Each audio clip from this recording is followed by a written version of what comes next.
Welcome to Unpacking Peanuts, the podcast where three cartoonists take an in-depth look at the greatest comic strip of all time, Peanuts by Charles M. Schulz. Hey everybody, welcome back to the show. It's Unpacking Peanuts, and it's me, your old pal, Jimmy Gownley. I'm your host for the proceedings. I'm also the cartoonist of Amelia Rules, 7 Good Reasons Not to Grow Up, and the Dumbest Idea Ever. Joining me as always are my pals, co-hosts, and fellow cartoonists. He's a playwright and a composer, both for the band Complicated People as well as for this very podcast. He's the original editor of Amelia Rules, the co-creator of the original comic book price guide, and the creator of such great strips as Strange Attractors, A Gathering of Spells, and Tangled River. It's Michael Cohen. Say hey. And he's the executive producer and writer of Mystery Science Theater 3000, a former vice president of Archie Comics, and the creator of the Instagram sensation, Sweetest Beasts. It's Harold Buchholz. Hello. Well, guys, we are here in 1981. I noticed this is a year we have selected quite a number of strips to cover. So I think it was a very diverse year. I think in some places it was a strange and poetic year.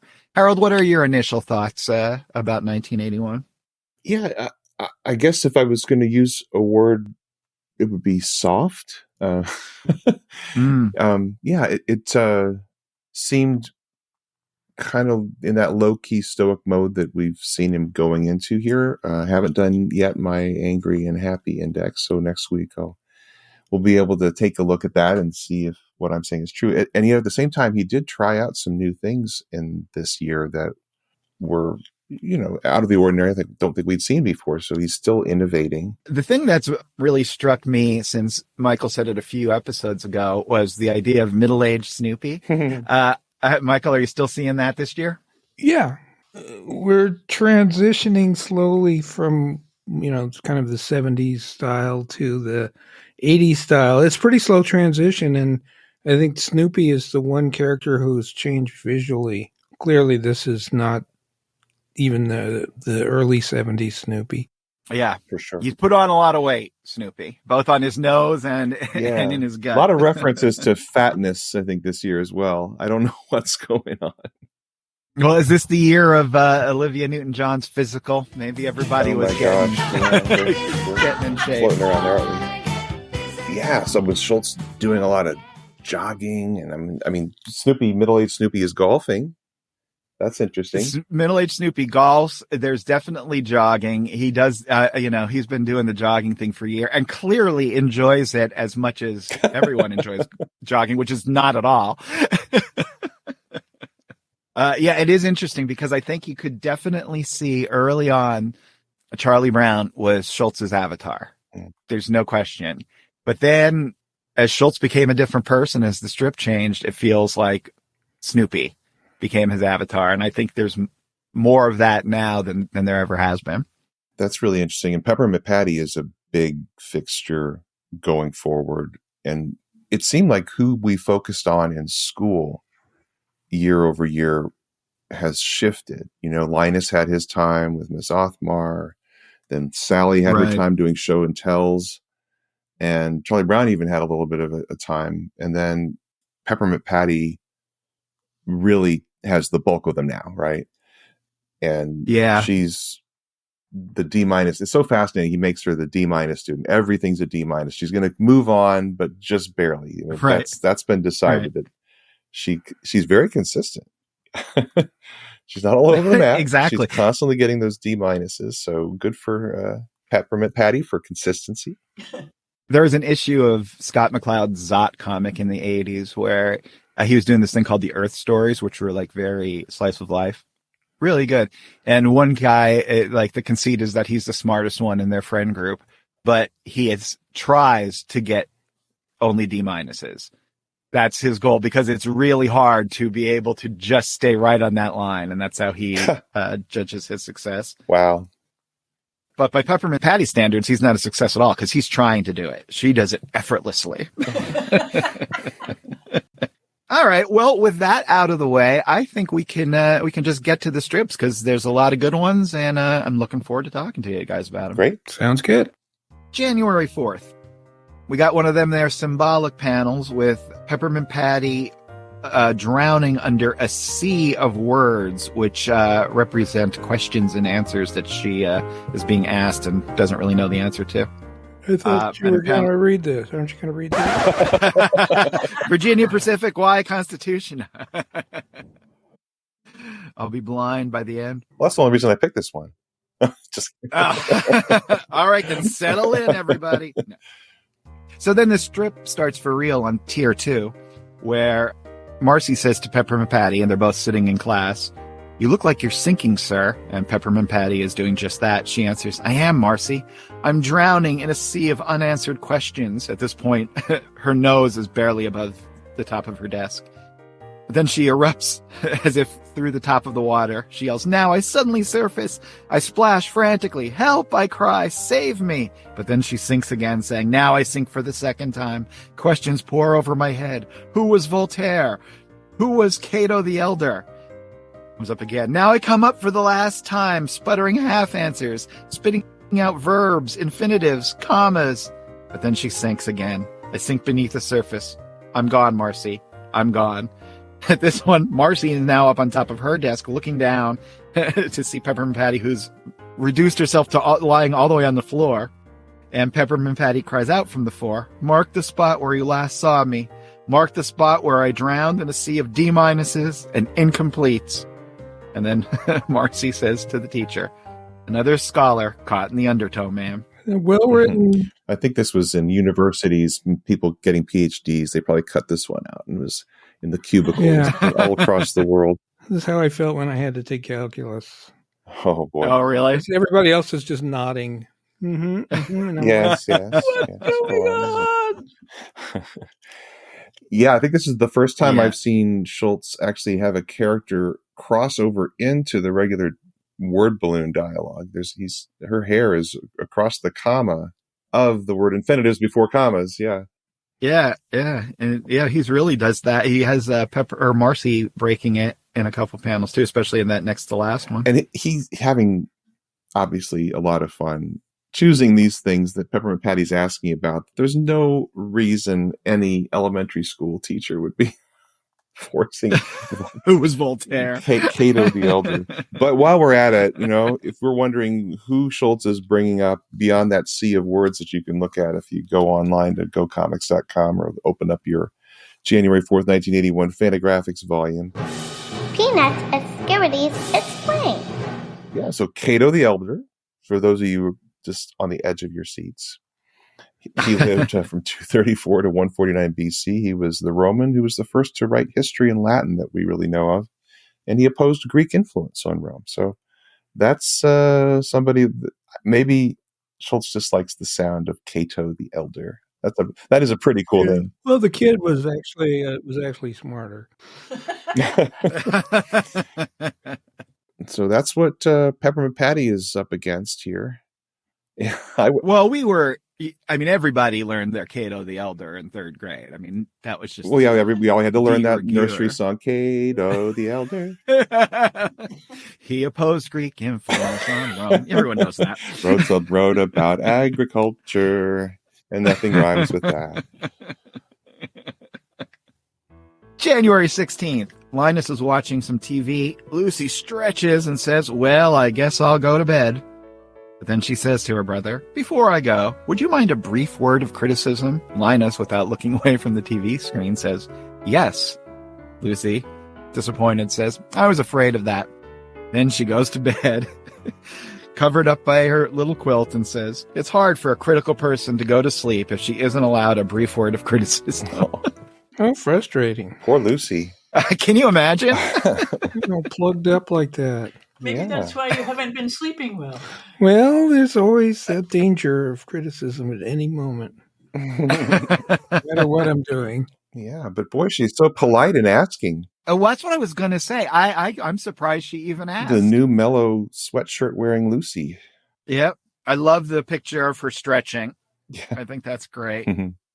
Yeah, and it looks like one of those fake arm stretching ones where she's like, I'm really just thinking about talking to you, but I want to show that I'm about to leave here for the evening. When you get to this point of this art style, which, is changing, morphing from the 70s into the 80s, like Michael said. I don't even know how to describe. It's so much like just his handwriting now.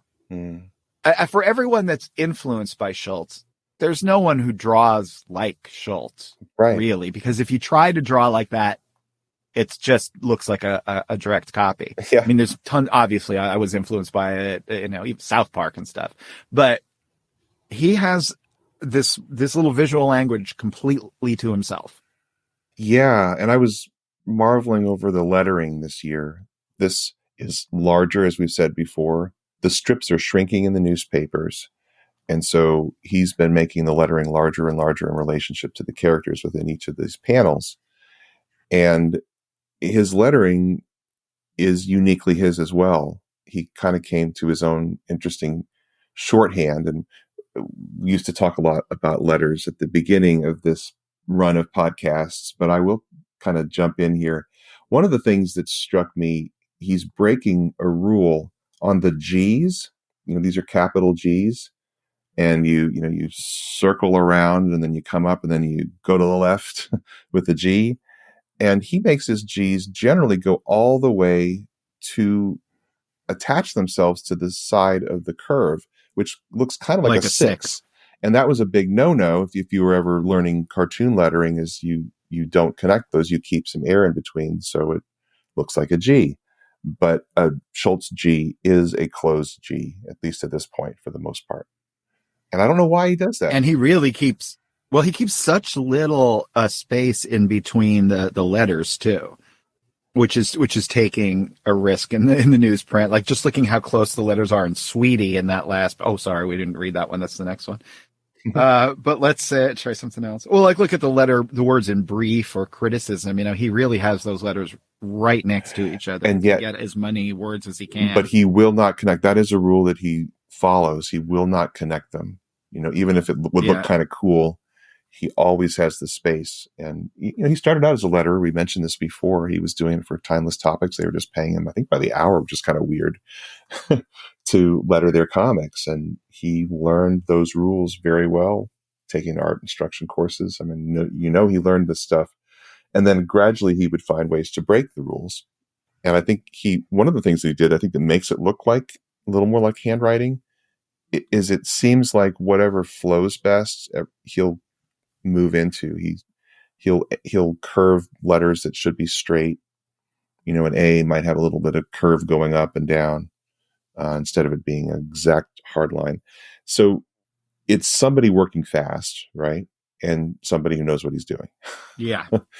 But it's uniquely Schulz's lettering. Again, I haven't seen anybody who does lettering like Schulz that if they did it, people would say that's Schulz lettering, because he somehow, like you said, did it himself, did it his own way, and found his own tool that wasn't being used for the drawing, that Radio 914 nib, which was for handwriting.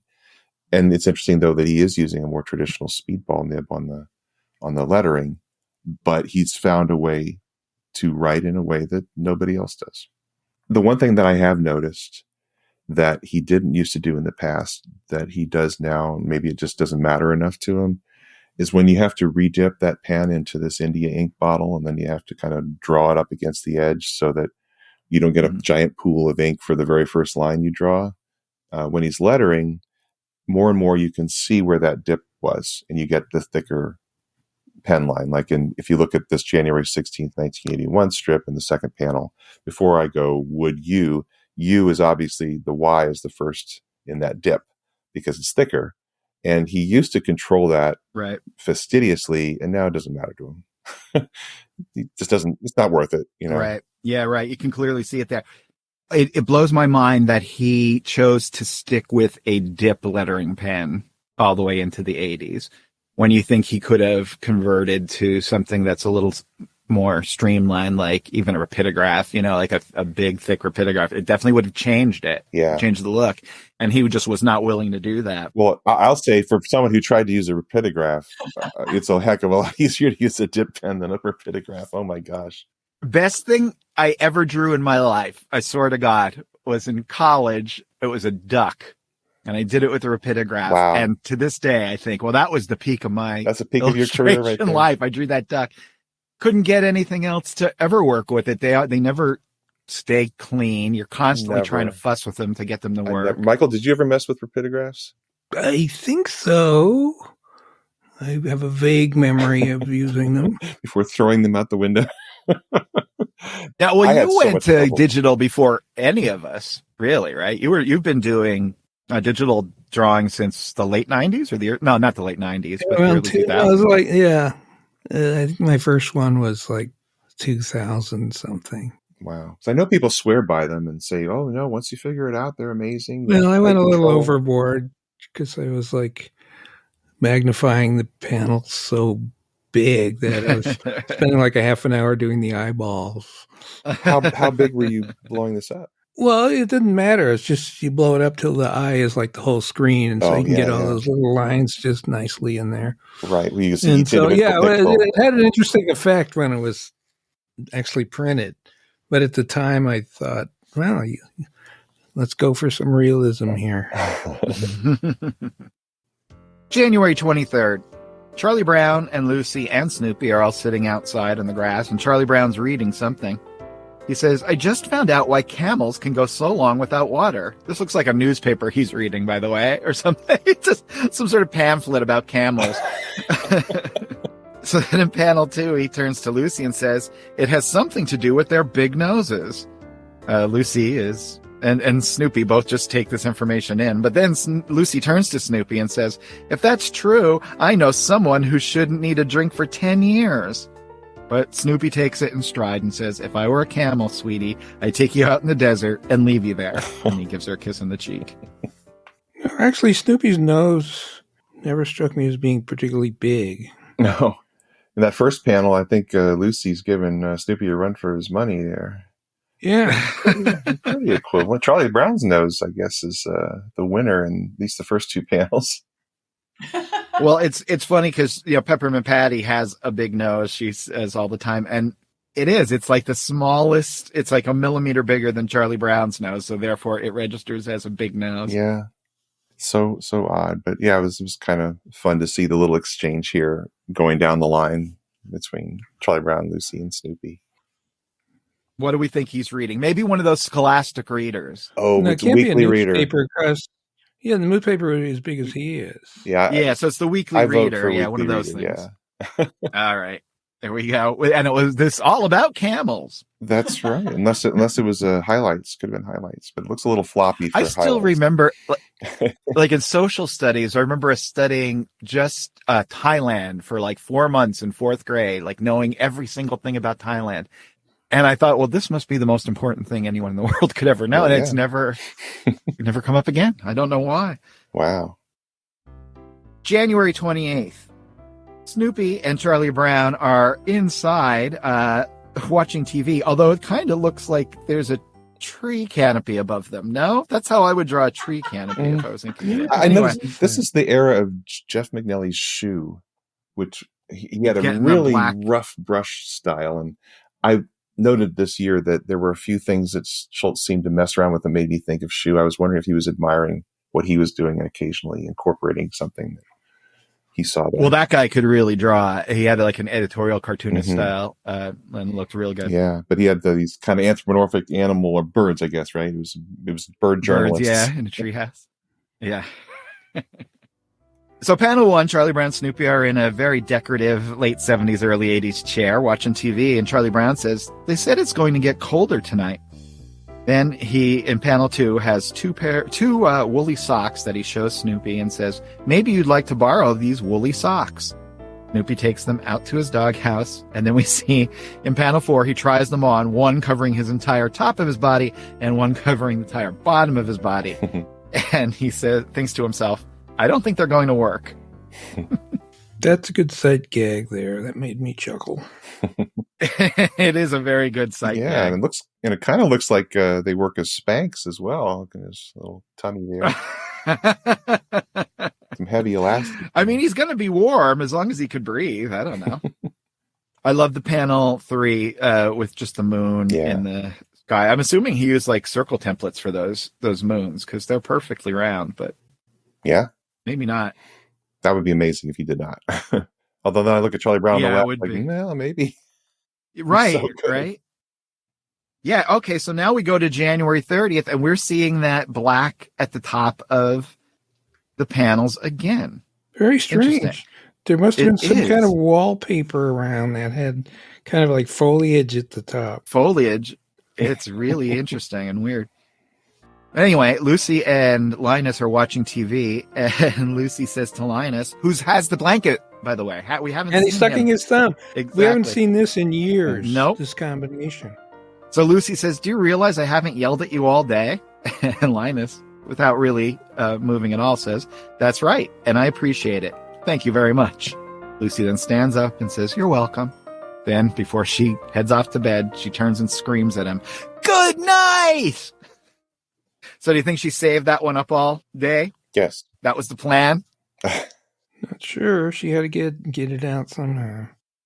What do you think it is that brought the blanket and thumb back for Schulz? I don't know.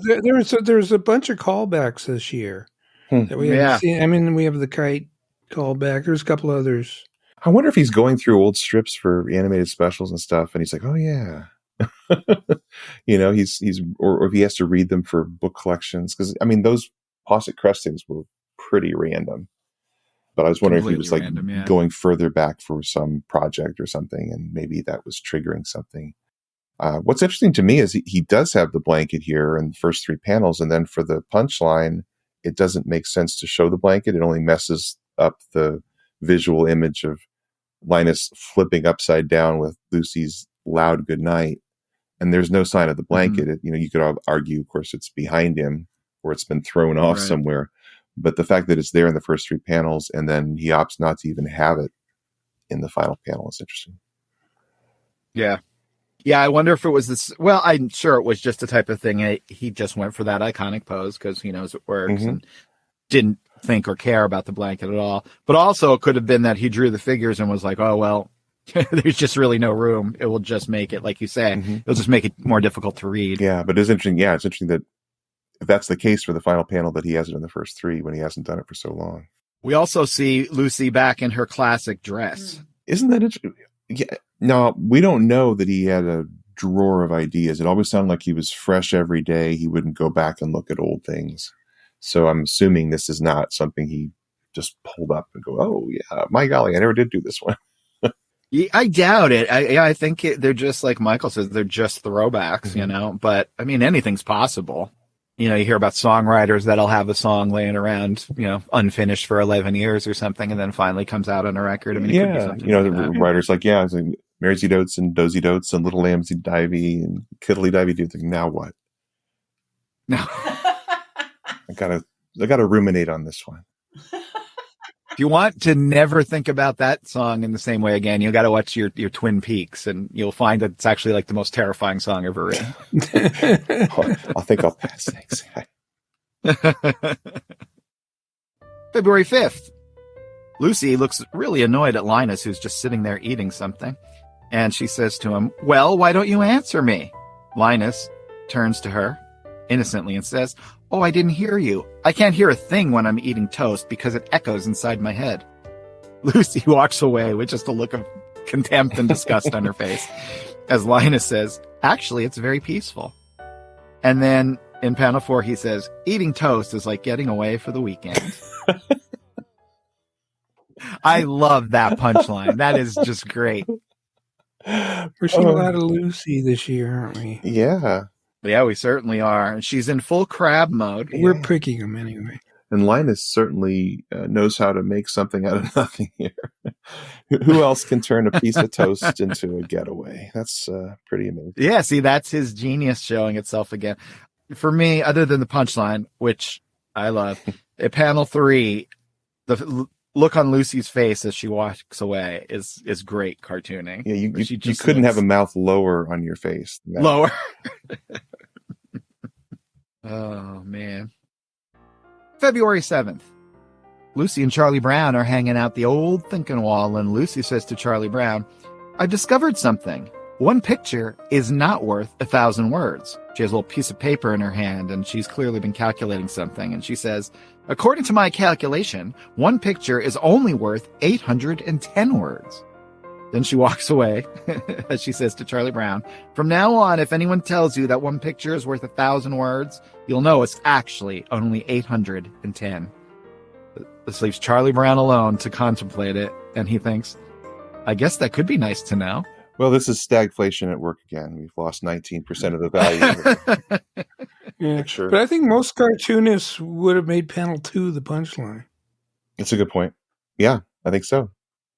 And I'm impressed with Lucy going to all the trouble with her arithmetic.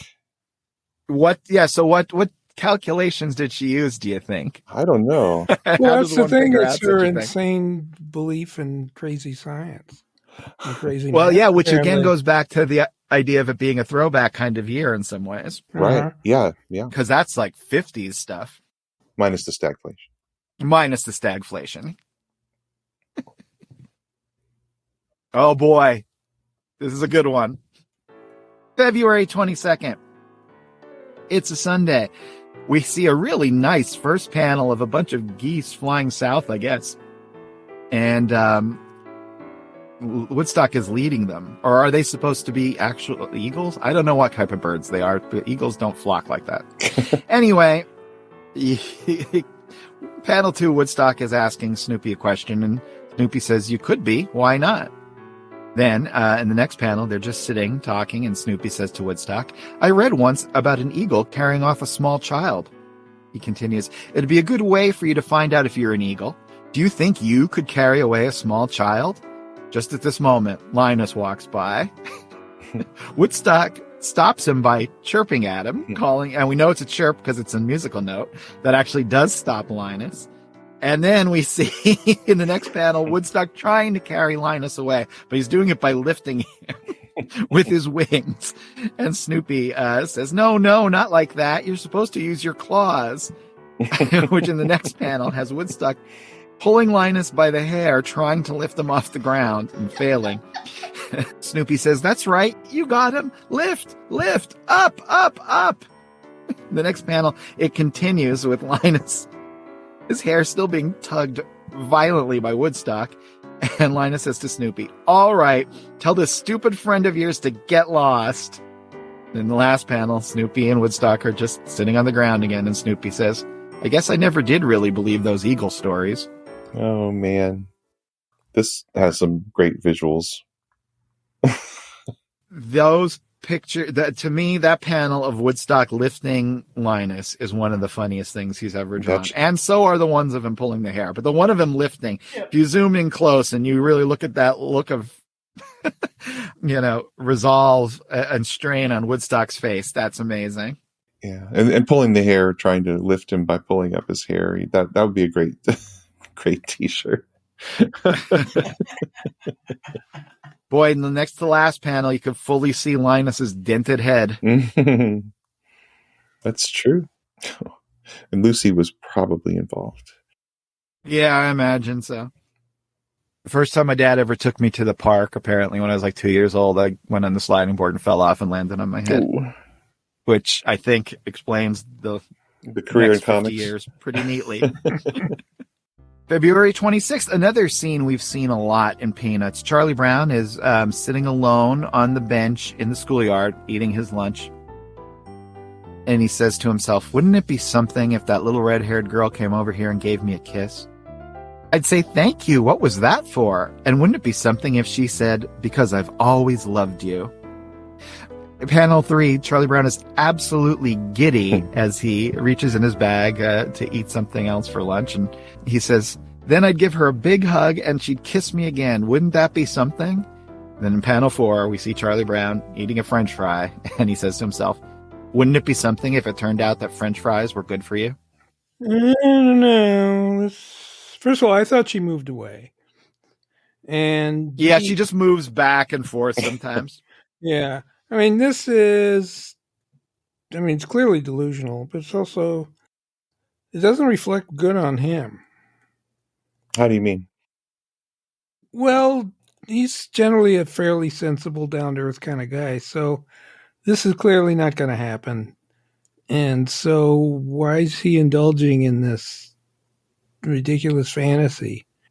Well, my version of this is when I see someone on TV or hear something on the radio or whatever, I will have an imaginary argument with that person that I will never meet, never talk to, and I will defeat them in an imaginary argument. I mean, that's pointless and is never going to happen either. I think we just let ourselves daydream and delude ourselves about lots of different things. Yeah, but this in particular, I mean, I don't particularly like these strips, so I'm just... You mean in general? The little red-haired girl strips? The little red... I know, because that's a big thing that people always talk about. And you just think it's because... it makes him... I mean, everyone talks about him like he's pitiful, but in this case, he actually is. So you don't think he is generally, and this is an exception to that rule? Generally, except for pitching, which is pitiful. But generally, he's not a buffoon. You're supposed to identify with him as being, kind of an everyman but people talk about him like he's like a total loser. And this is a case where he actually is a total loser. Well, this is really interesting. So, Jimmy, what is your general take on Charlie Brown? To you, this doesn't seem out of line that he would go to a place like this. It sounds like what you're saying. And this idea that Charlie Brown to the reader is a little bit more reasonable than the characters around him would make him think. Is that part of, you think, Schultz's design, so that that's a way to get some instant sympathy for somebody if they're being put upon unfairly over the course of a strip? You really kind of get that feeling toward them? Or what do you think Schultz is doing here? I think that it grew into the idea that Charlie Brown is slightly more competent or slightly, better a person than people generally consider him. But I don't think if this is pathetic, then I think everyone in the world is pathetic, because I guarantee you everybody has thought things like this. I feel like, anyway, it doesn't bother me. I feel like if he were talking about this in front of people, it would be, this is just his own private reverie. I think this is obviously, I think the reason people talk about it is because people relate to it. Yeah. But if somebody was sitting there in the schoolyard and saw him on that bench in panel 3, they go like, this kid is insane. Or this kid is happy. Right. I wish I could be happy like him. Who knows, Maybe the little red-haired girl was like, hey, who is that fellow? The kid cackling to himself, eating French fries for lunch. From a bag, which means they're cold. Yeah, I think that's what we should be concerned about. Maybe it's those Andy Capp French fries, those little sticks, potato sticks. Oh, cheddar fries, which would have an Andy Capp comic strip on the back. The weirdest licensing tie-in of all time. It is, because it was like a British comic strip that we never had. What were they thinking? Really here. What was the tie-in? Chips. I don't know. One thing. Oh, that makes me think, though. I have right here. We were talking with Gary Groth about the cartoonist Seth, who designed the complete Peanuts books, and he's a great cartoonist in general. And there was this magazine that came out called Comic Art Magazine. It was years ago, and they used to have all kinds of little extras in it. And one extra is this book that Seth put together. It's a 95-page book, and 96 pages, and it was a freebie with this magazine called 40 Cartoon Books of Interest. And it's just all these different rare, strange, oddball books that he found throughout the years. One of them, though, is an Andy Capp collection. Andy Capp was a British comic strip about a guy who was like a layabout drunkard. And the book was die cut, so it looked like a flask. It's the wildest looking little product. That's interesting. Yeah. We eventually got Andy Capp in our paper for some reason. Yeah, we had it in our paper. It never occurred to me the entire time I was reading that strip for like 50 years that it was actually a pun.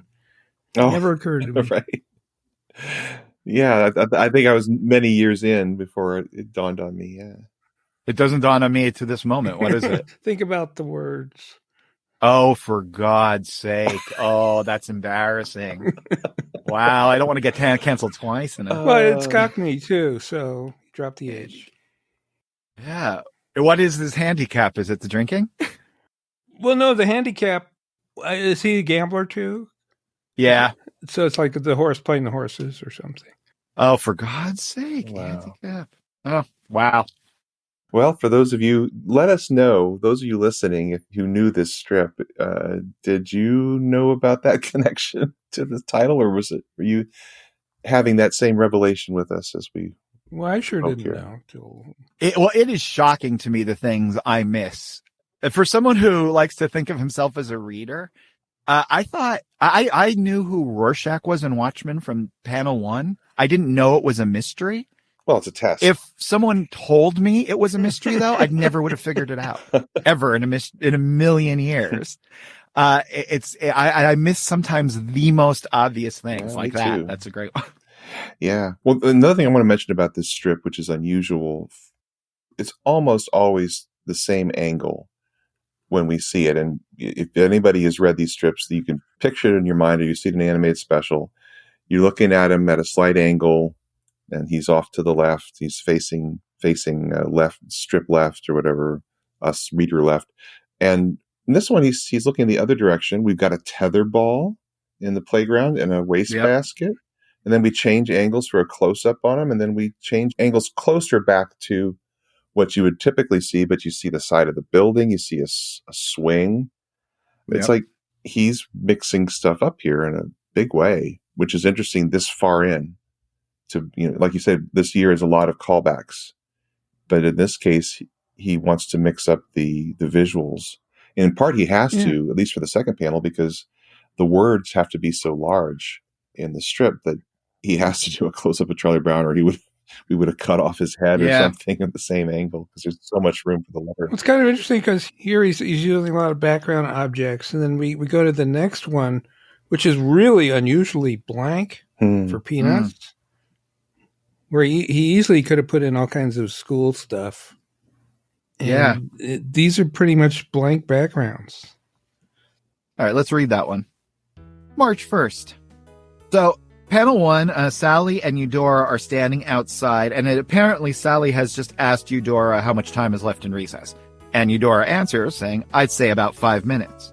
Then in the next panel, we see Sally has split. She's left Eudora and run off to another part of the playground.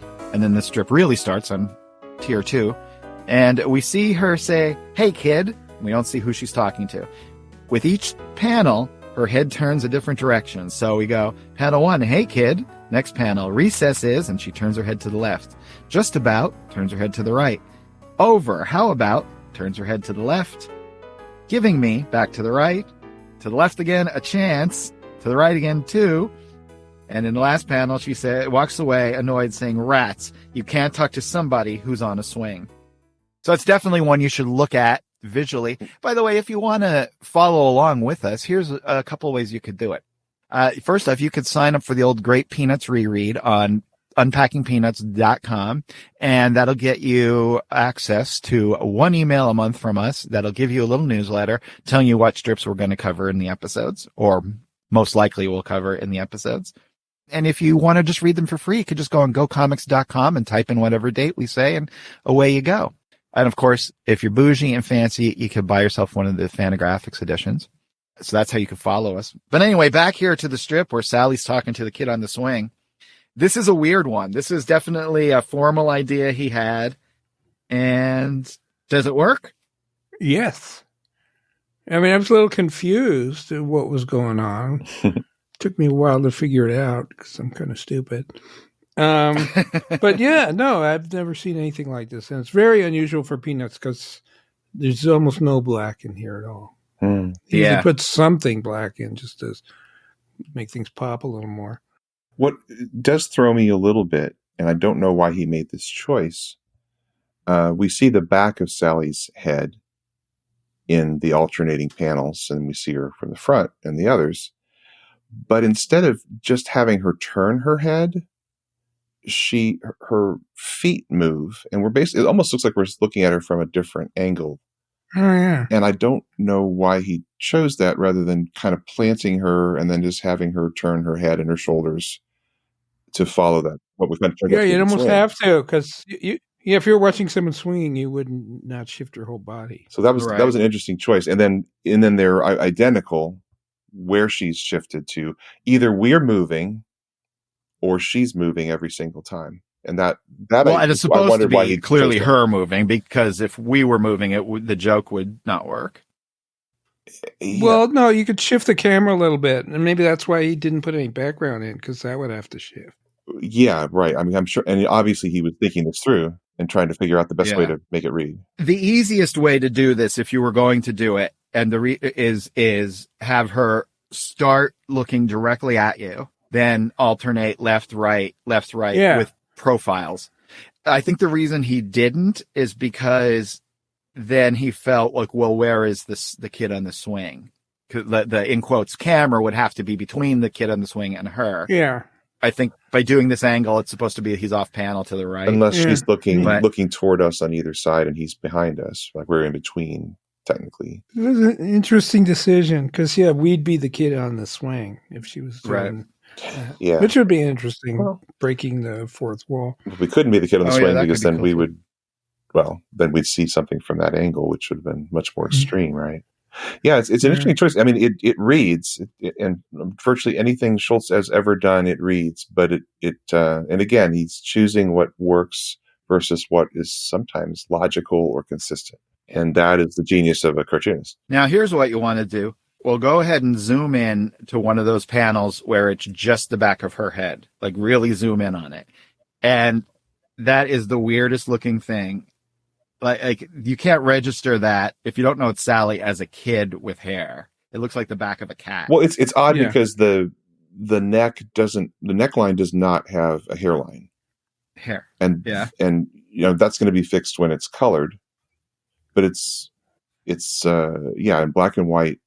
Yeah, just kind of like the back of the head of a cat. Yeah, this was a little jarring for me when I went, what is going on here? Yeah, because it really looks like their head disappears. Here's another thing about, again, drawing what looks good and right versus what is consistent. She has that big poof of hair on the top of her head that you see from the front. But from the back, there's no evidence of it. And we should be able to see it, Right. Interesting. Okay. I have a question about Eudora. Mm-hmm. Is she another Shermie? She is a total female Shermie. Because I'm not detecting too many character traits. Is it about time we came up with a Eudorometer? A Eudorometer? Let's put that to our listeners. Do you want a Eudorama? I can't even say it. It sounds like something that you would go see an OBGYN for, though. So maybe or one of the books in the Bible. March 6th. Sally is working on some homework and Charlie Brown is watching her. Sally writes, "This is my report on Haley's comma." Charlie Brown asks, "Haley's comma?" Sally says to Charlie Brown, "It's a very famous comma." And then the last panel, he probably wrote home a lot. I actually disagree with Jeannie Schulz on this. She really liked his wordplay. And puns, and I don't think that's his strong point, to tell you the truth. Okay. That's me. Sorry, Jeannie, if you're listening. Well, it makes me think that the man that she lived with and that she knew, I bet he indulged himself even more than he did in the strip, and that was probably a part of the fun of the relationship. So, I mean, imagine looking at this strip through the eyes of someone who's living with Schulz all the time, and pieces of him get into the strip, and so the way you see that strip's got to be different than someone who doesn't know him at all or maybe met him for 5 minutes, right? Because the pieces that are exaggerated maybe in real life are the ones that you're going to remember when you see in the strip, because they are there, like you say, like the wordplay is there. But I bet she was the victim of many, many puns. Well, the other thing is, he's a dad, and for whatever reason, when you become a dad, it's a given. Making jokes that other people don't find funny is one of the great joys of life. It is a delight. And yes, I can absolutely see him putting in this in and having that's terrible. And he's like, yes, it is. And that's the joy of it. I think that's a real high level of art to at least stretch, or comedy art, and it would to stretch for, is to that the not funny. Like guys like Norm Macdonald used to be able to do it, or Andy Kaufman, and you're just like, Wow. Or Steve Martin even. Yeah, the way my wife Diane cooks, the way she puts it is, they know better and they do it anyway. She says if she sees somebody who doesn't think she doesn't know if they know better, it's annoying.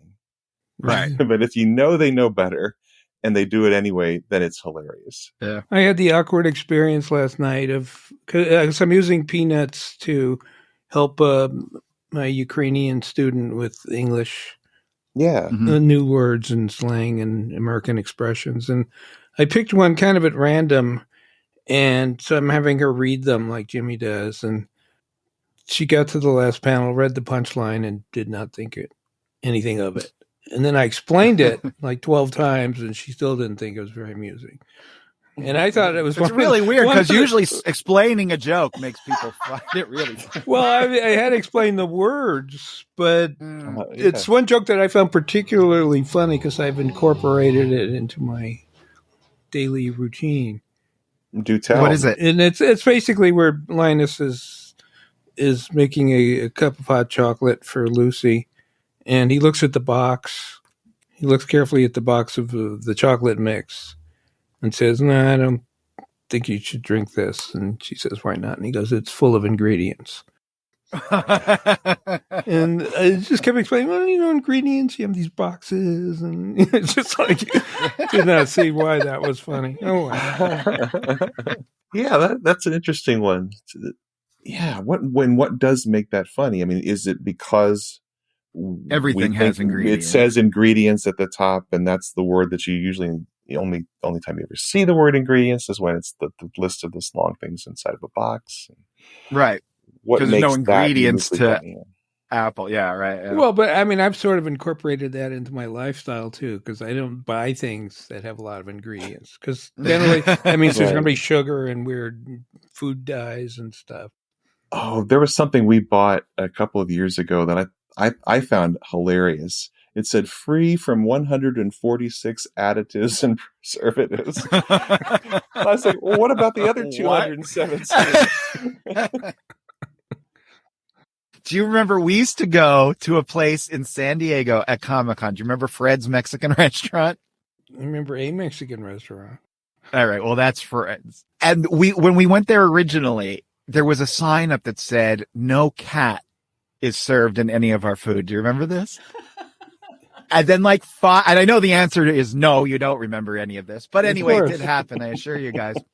Then 5 years after I was going there, they had a new sign that said no cat or dog in the food. So that 5-year window, I think, was pretty sketchy about what we ate. Right. Yeah. Or somebody asked the right question. Yep. Fred's is no longer in business, sadly. But March 8th. Snoopy's atop a Z, as in the letter Z, and asleep. Then in the next panel, he comes up to Charlie Brown, who is watching television.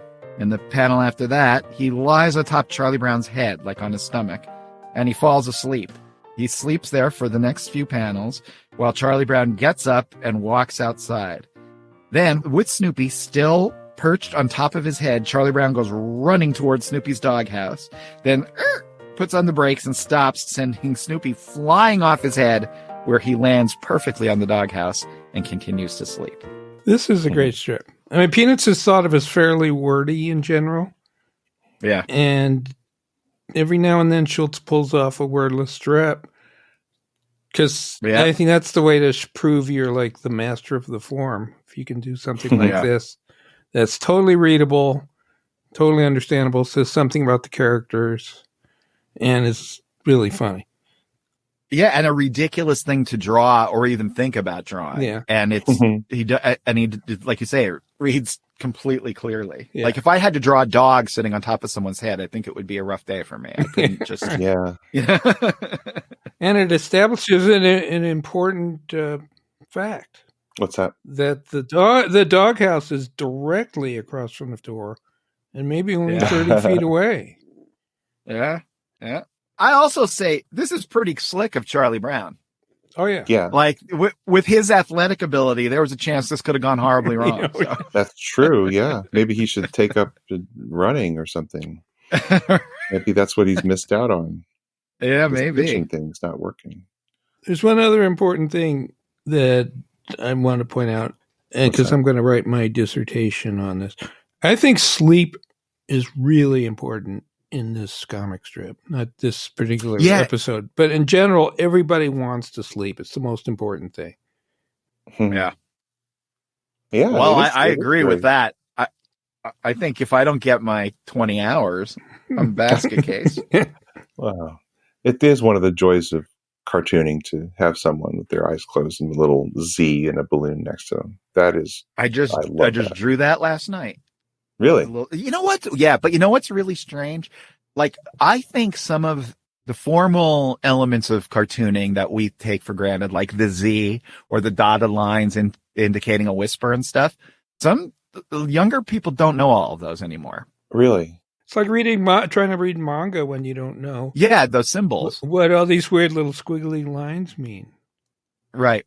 So you think that's an impediment to people? Like if someone's reading it, they may have a speed bump there if they see a Z. I do think so. Yeah. Like the reason I haven't done this in years. I used to do school visits all the time. And I used to do this thing about how I'd write the word wow on a piece of paper 3 times and show that just by how I draw the word balloon around it, you know how I intend you to read that word. You know, so it'd be like the pointy explosion one and all the kids would yell wow. You do the dotted line around it and they would whisper wow. As I started doing it longer and I got towards the end of it, kids less and less knew what the dotted line was. Do you think that's been fixed? Or they just don't use it and they just have I just don't think they words use it a much. balloon. Yeah. That's interesting. Like they don't use another thing kids don't recognize is thought balloons, because thought balloons have been like banned from mainstream comics for a zillion years, and it's one of the best tools that we could. Yeah. It's like so unique. I love thought balloons. Yeah. I was really sad to hear people proclaiming that thought balloons were lazy writing and not good. I was like, what? You get to see in someone's head? That's magic, you know? Do you guys use squiggly border lines to indicate past somebody thinking about something, or a dream, or someone telling a story to somebody? I have, but I wouldn't now. Oh, okay. I still use those. I've done it in the little half circle series of balloons. If someone's thinking of somebody, or like a visual inside of one of those. If that's what you're asking. Yeah, but also if someone's starting to tell a story, like, I remember when I did this, then you flash back. Yeah. I put those in squiggly border lines. Well, the reason I don't do it is because I don't use a ruler for the panel borders. So when look that way anyway. Yeah, well, it looked just like I got what happened. It looks like it's stung by a bee here. Yeah, right, exactly. So I had to stop that. Actually, you know what I love to do with panel borders, and I still buy it. Actually, 7 Good Reasons Not to Grow Up. That book I did completely this way with border tape, where you actually just rolls of black tape that you put out on. You could do this in 2 seconds on the computer, but I love doing it and having it all over the board, and it makes these really sharp edges. Anyway, You know what else I love? Taking breaks. So why don't we take a break now and then come back? We'll check out the mailbox and read some more strips. Right? Sure. All right. Be right back. Hi, everyone. We're doing another bonus event for our Patreon supporters. On Sunday, March 3rd, we'll be doing a live get-together with the hosts, and who knows what fun stuff they'll have in store for you. But you have to be a Patreon subscriber to participate. Details are available on our website, unpackingpeanuts.com. We hope you'll join us live on Zoom Sunday, March 3rd at 2 p.m. Eastern Time. And we're back. Hey, Liz, I'm just hanging out in the mailbox. So we got anything? We do. We got a message from Tim Nimps, who writes, I just found this podcast a week ago and I love it. Just finished the last 2 about 1980. I get to follow along in my Fantagraphics books. I have them all up through 1990, so I have a couple left to acquire. And then he says, I'm glad it was noticed toward the end of the latest episode that Lucy was wearing pants.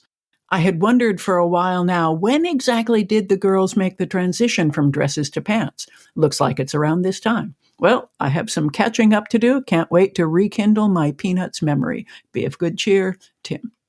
Oh, be of good cheer, Tim. Yes, be a good Yeah, I think I read something in an interview a long time ago that the pants thing was partly inspired by Schultz's now adult daughters saying that, that's Lucy's wearing a 1930s dress or something like that. And that was part of what inspired him to update the wardrobe. I like it. It's a good look. All right. And I got two from the old hotline. These are text messages, and you can always write us at the hotline. You could just you could either text us or call us. It's 717-219-4162. All right, so we got this one from super listener Shaylee Robson. She writes, "Good afternoon, gentlemen and Ms. Sumner. I was finishing up part 2 of 1980 today while drawing, and I couldn't help but feel piqued by the question of squish, squash, applesauce, and what variation we are familiar with. For me, I remember it being crisscross applesauce, much like how Jimmy heard it used with his daughters when we were asked to sit down. I think it was the same with both my little sisters. Also, I seem to notice a lot of the Peanuts camping strips have a similar tone, namely, everyone hates camping. They do some fun activities, and in Race for Your Life, Charlie Brown, they go around the lake in a race against each other and some bullies. Anyway, just an observation. Hope you are doing well, and BOGC. That's how the hip kids are saying, be of good cheer. It's Bogsy, actually. Boxy. Bogsy. You don't know about Bogsy? No, I don't know. Siga. So thank you for writing, Shaylee. Yeah, I'm 100% doubling down on Schulz hated being in army camps, and that's where the disgruntled camp life comes from. We also heard from listener Barb, who said, "Just listen through the apocalyptic camp sequence. Both the strip and the discussion were top tier. I'm so glad you took it on. And you're right. Those last 2 strips with Linus and then Peppermint Patty are equally poignant in their respective ways. Burning critique, 10 of 10, no notes on sticking the landing." Oh, thank you. Very true. Yeah. Well, thank you guys for writing. We love hearing any of your observations. If you have any questions or comments, or if you just want to chat and say how you're doing, you can always call us or text us. I love hearing from you, because if I don't hear, I worry. What do you say? That's the mailbox. We could close it up and go back to the strips. Sure. Sure. All right. Yep, there's a postcard we forgot. You're right. There is. March 18th. Charlie Brown is delivering a postcard to Snoopy, and he says, "Here, you got a postcard from Woodstock." Snoopy looks at him and goes, "From Woodstock? I didn't even know he was gone." Snoopy reads it. "Dear friend of friends, am on my way to San Juan Capistrano to see the swallows return. Will write more later. Your friend Woodstock. P.S. Where is Capistrano?" That's great. I love that. He knows where the post office is. There are lots of those and only one Capistrano. Where is Snoopy going to write this? Right. How's he going to reply? And hopefully Woodstock won't get angry for him not replying. This came out on my 15th birthday. Oh, very nice. Happy birthday. Retroactively. You guys like Woodstock's voice in the notes? I think we've talked about that before. I love that. I love the friend of friends. Does that work? Oh, yeah. I think it's great. This implies that the little slash marks can be differentiated and translated. I guess when he's writing, maybe he's typing this through. You have a. I don't think it implies that. I think you infer it. March 23rd. Peppermint Patty is on the phone, a great little pose, sitting on the floor. She talks to Chuck and says, "Hey, Chuck, how would you like to help out my team this year?"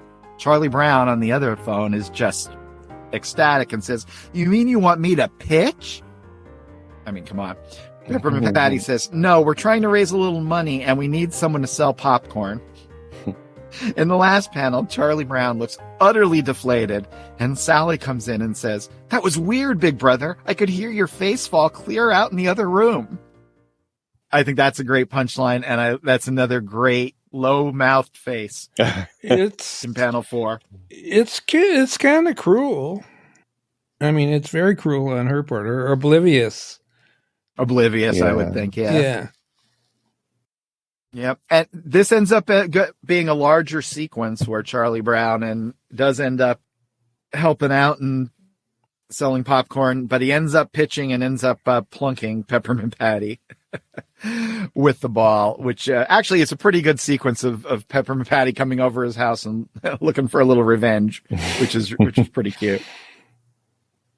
March 29th, one of the weirdest panels. This ranks right up there with the Frank Miller inked Snoopy in a War Zone. There is a monstrous kite that's kicking Charlie Brown in the butt. That's panel 1. Panel 2, we have Charlie Brown and Peppermint Patty. Peppermint Patty is flying the kite, and it is clearly way up in the air. The string goes almost straight up. Charlie Brown says, "Wow." In the next panel, Peppermint Patty says, "Some kite, huh, Chuck?" Charlie Brown is amazed. He says, "Beautiful." Big smile on Peppermint Patty's face as she continues to fly the kite. And Charlie Brown says, "I don't know how you ever got it so high." Peppermint Patty says, "It wasn't hard. Here, would you like to hold the string for a minute?" Charlie Brown actually looks a little concerned about this and says, "Are you sure you want me to?" Peppermint Patty says, "Of course, Chuck. Why wouldn't I?" And then she hands the string over to Charlie Brown. And in the last panel, we see the kite has crashed to the ground. Charlie Brown is covered in the string. And he says to Peppermint Patty, "No reason." This is Schulz as the evil, godlike force tormenting his creation. Yep, poor Charlie Brown. As soon as he touches it, you know what's happening. What do you think of that kite in panel 1? That's a weird drawing. Yeah, I would say so. Yeah. Especially, I think, the feet. The Gumby feet or something. I'm not sure what those are. Yeah. It's a pretty really cool looking kite, mean kite there. It looks like they're maybe on top of the hill that they saw a ducky and a horsey on. It feels like that. Yeah. Oh, yeah. That for that. Yeah. Oh, yeah, that's the same clouds, too. Maybe it was... Yeah, totally same clouds. I think I can see St. John the Baptist in the... April 12th, Peppermint Patty is flattened on the ground and she's being covered up by a pile of answers. Literally the word answers. 1, 2, 3, 4, 5, 6, 7, 8, 9 times just piled on top of her. In panel 2, we see she's in school and she says, "Me?" Again, in the next panel, we see her and Marcy at their desks in class. And Peppermint Patty says, "Yes, ma'am, I agree. The answer really lies deep within the hearts of all of us."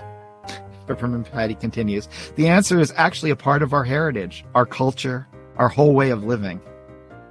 The next panel, "The answer is the way each of us contributes a little something to our future." Marcy gives a little golf applause and says, "That was very good, sir." Peppermint Patty says, "Thank you, Marcy." And then the last panel, Marcy says, "Except the answer was 12. And we just see not even Peppermint Patty's feet, just her sandals lying in the air. Oh yeah, I'm Harold Buchholz, and I approve these sandals. I love that. I mean, that's so old school cartooning, but I think that's the first time he's done that, right? Where everything's gone except some footwear. Yeah, I mean, the only thing you would see similar to that would be when Charlie Brown gets knocked with a pitch on the pitcher's mound, but not from just the shock of the situation, which is what happens here. Yeah, right. Yeah, and we get to see the whole body and all the pieces coming off every which way. But I love that. I mean, that is just, I mean, and it's Marcy giving the deadpan reply, and yes, it's such a hokey joke. It's great. He is into the stoic deadpan thing big time this year, though. And we've seen it for the last few years, but he's lots of time. And Marcy fits into that so well.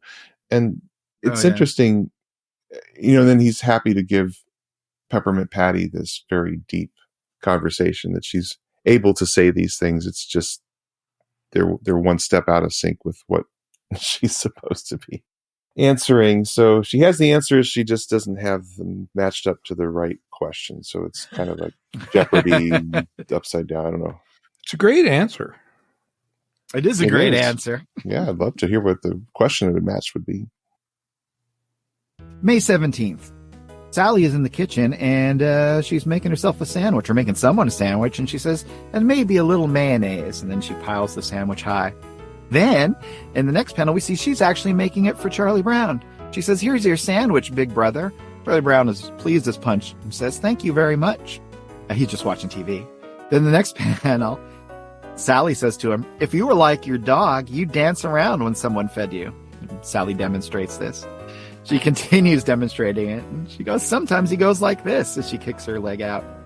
And then Charlie Brown goes into the complete Snoopy happy dance pose, saying, how about when he goes like this? And then they're dancing around together, going, supper time, yeah, it's supper time. And then they laugh their heads off and fall onto the ground. A really sweet moment between brother and sister. But in the next panel, he's Snoopy, just peering in from outside through the window. Then he goes back to his doghouse where he thinks, I never realized they laughed at me behind my back. Oh. This is genuinely one of the saddest Peanut strips. So sad and so funny. Yeah. Oh, poor Snoopy. Last year he found out that he wasn't really invited to stay there forever. And now he finds out that they make fun of him behind his back. Yeah. Well, I mean, the solace to you, Snoopy, is that they aren't necessarily making fun of you, but they are admiring your joy. Joie de vivre. Yeah, but he hasn't done that in years. I haven't seen the happy dance in years. And we're back in the callback stage, right? There's a lot of stuff. I think so. At this point, he has to be aware of how many of the things from the past of this strip are huge cultural things. Like that supper time, they're singing it, obviously, because it's part of the musical. And, the blanket and all of this stuff that he can get away from because he has so many other things he bring out. It's actually amazing. I remember a few years ago, like U2 did a concert tour of the Joshua Tree. They just did that album. So when they did their next tour, they're like, we're not going to do any of those songs, even though most of their big hits are on there. They're able to do it because they have so many hits.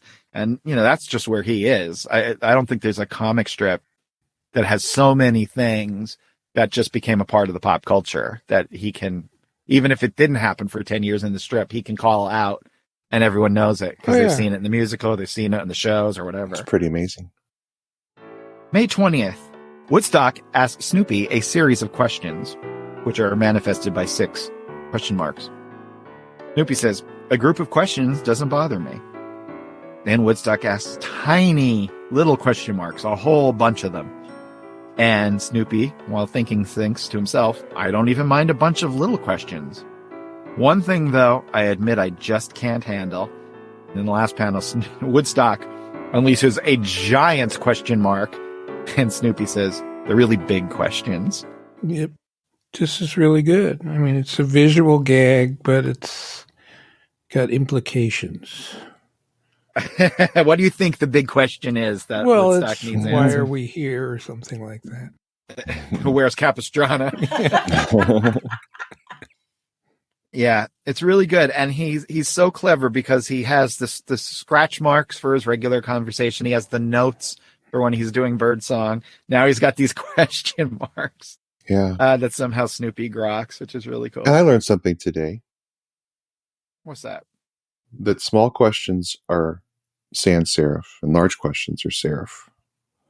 Whoa. Fancy.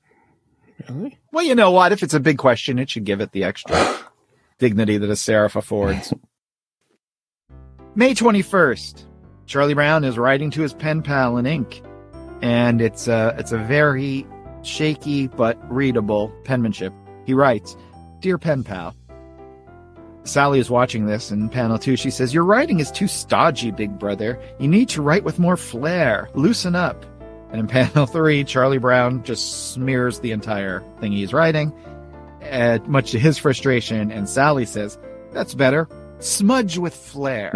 Is that now, a commercial endorsement? The flair. For the flair pen.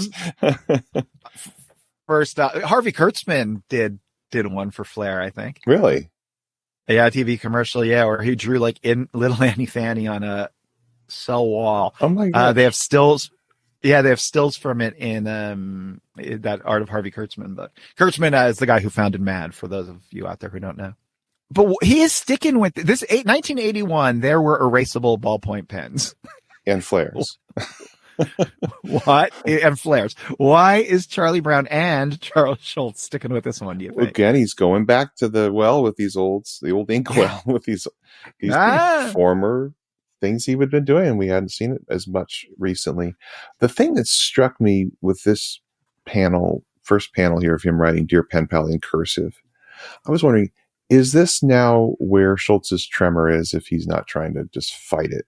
Because this is all curves and long lines and, unending lines, theoretically. I mean, there's different ways you can do it with cursive, but I was just wondering if he was just trying to write Dear Pen Pal now, is that what, with the tremor in his hand, that would look like? I sort of suspect that yes. But I mean, I don't know. And for some reason, the third panel with the giant smudge made me think of Jeff McNally and Shoe again. This big black. Well, what? Shoe started in the 70s? I think so, late 70s. The other way people might know Jeff McNally, for years when Dave Barry ran his newspaper column on Sundays, there came an illustration with it, and McNally did those illustrations as well. Yeah, that could definitely be something that Schulz is influencing. It's a real brushy, messy, intentionally messy kind of line. And it's kind of stylish in its own weird way, right? Oh, I love his art style. I think it's a really. I mean, even that smudge is, someone would put that on a shower curtain, and people would spend $50 on it. Yeah, I think you're probably right. I think that might be, that doesn't look far away from his latter day signature on letters and stuff. We'd mentioned that Schulz really is maybe feeling the new guys coming along more. Yeah. Because there really are some remarkable strips that are popping up around this time, either for art or for humor. I mean, I think The Far Side is showing up around now. So things are still happening in the comics world, even though they're dealing with a tiny canvas with the shrinking newspapers. There were some really good things coming out that were fresh and different. And he's the old guard now. And it's kind of interesting. We've seen some things where he speaks to that, and some of what he sees he likes and some he doesn't. But and I think that's probably maybe where Schulz is the most opinionated, was when it comes to the world of comics. That's like his area. It's the one place he truly let loose. And even when, those are his colleagues that he's got to meet at a Reuben Awards dinner, he still could say some pretty strong things that, we've heard stories that he could be kind of sharp-tongued in his day-to-day life. He tried to keep a clamp on it, but, every once in a while he could say something biting because he's got a strong wit, Right. But it seems like when it came to comic strips, he felt like he had the right to make his opinion known, and not just about his work, but others as well. One of the most shocking ones for me was in that we talked to Gary Groth last week, and 2 weeks ago, I guess it was.